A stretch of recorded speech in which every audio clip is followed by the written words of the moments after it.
Welcome back to the Sunbelt Social Suite. Joining us to kick things off from Troy University, the student-athlete representatives, we've got two seniors from the squad. We've got the offensive lineman, Terrence Jones, as well as linebacker Waylon Coleman-Dancer. Of course, Terrence Jones, we might know him because he became an internet sensation earlier this year. We'll get into that a little bit later. And of course, Waylon Coleman-Dancer entering his second season with the Trojans.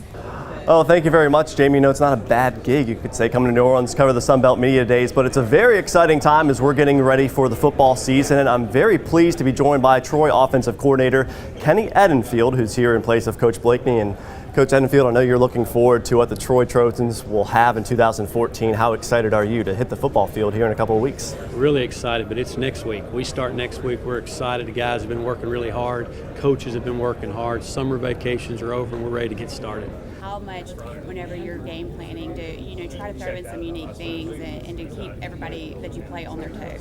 Well, we always try to come into the game with a few wrinkles, and we work on some wrinkles during fall camp, and then as the season goes on, those wrinkles become pretty big because you've got, you're working on 12 different teams, so you've got a big toolbox to pull from. Well, I appreciate you doing that. Oh yeah, no problem. Is Coach, obviously Coach Blakeney's here too? No, he wasn't able to make it. That's the reason I'm here. Okay, gotcha. That was a block punt.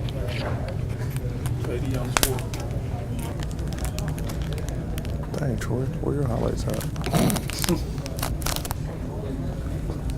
Oh, there you go. There you go, Eric. Game winner. There you go, KD.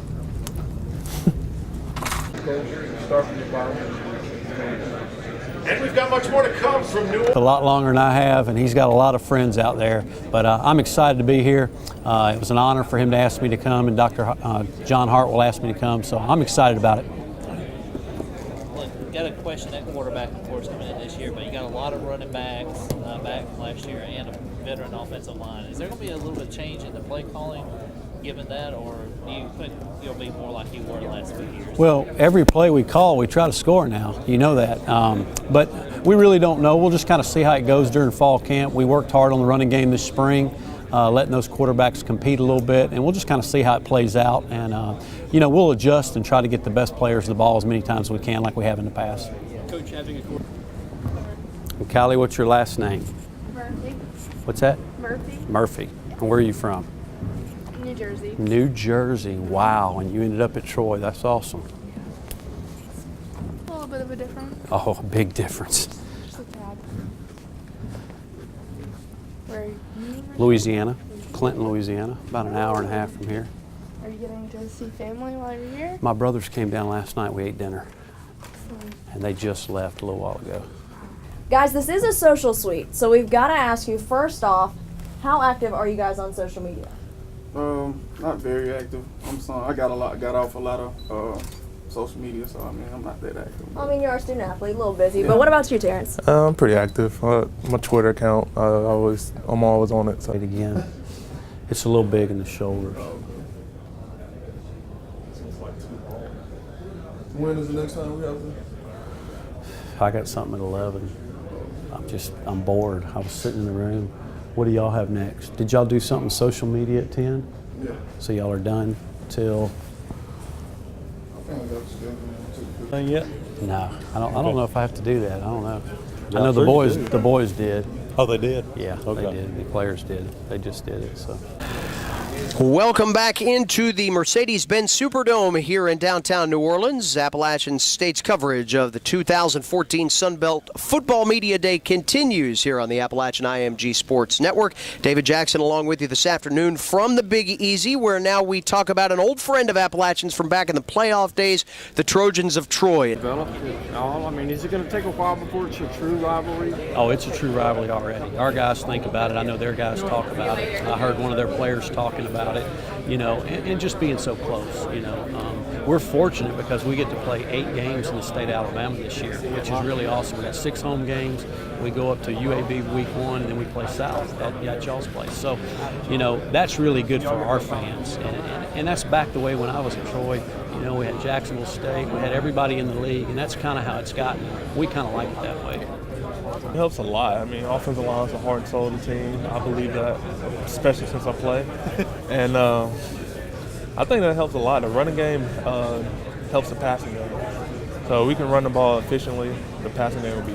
You know, any team can be the underdog, and that's what I love about this conference. And what, in your opinion, being on the field, what's the toughest offense you've gone against in the league? Toughest offense definitely probably have to be recently Texas State, because we had to make a lot of adjustments as far as whether we want to have what different packages we want to run against their different formations. So I would probably have to say Texas State. Defensive coordinator Kenny Edenfield joining us here, a graduate of Troy several years back in his 7th season as offensive coordinator. First of all, Coach, welcome into to our Media Day coverage here. I know a lot of excitement in a football-frenzied state of Alabama anyway, on any given day. But what the Trojans have coming back this year, I know, has got a lot of your fans excited, too, about the season that lies ahead. They sure do. We got better last year, got back to 6-6 bowl eligible, like you said earlier, and what we're trying to do is get back to championship football, and we feel like we've got a team that's been around and can get there if we can just figure out which quarterback's going to be there to start with. You look at that quarterback evolution. Corey Robinson, first-team Sun Belt Conference member last year, all-time passing leader. Now, as you see such a great power at that position in your program's history transition out, how do you determine now how those reins are ultimately assigned for the season opener? Well, we went into spring with 4 guys battling. Didn't come out of spring with anybody ahead. They all did really well. It wasn't like we could say, hey, you're the guy. So we let them go into summer competing, and we're going to let them go into the first week of camp competing. And that's why they came to Troy. They wanted to compete for that job, and we're anxious to see which one of them's going to win that job. Well, that's a wrap for the 2014 Sun Belt Conference Football Media Day, and here for the inaugural broadcast of the 2014 Sun Belt Social Suite. We thank you all for joining in, for tuning in, and sending in your questions, because you, the fans, truly did make this possible.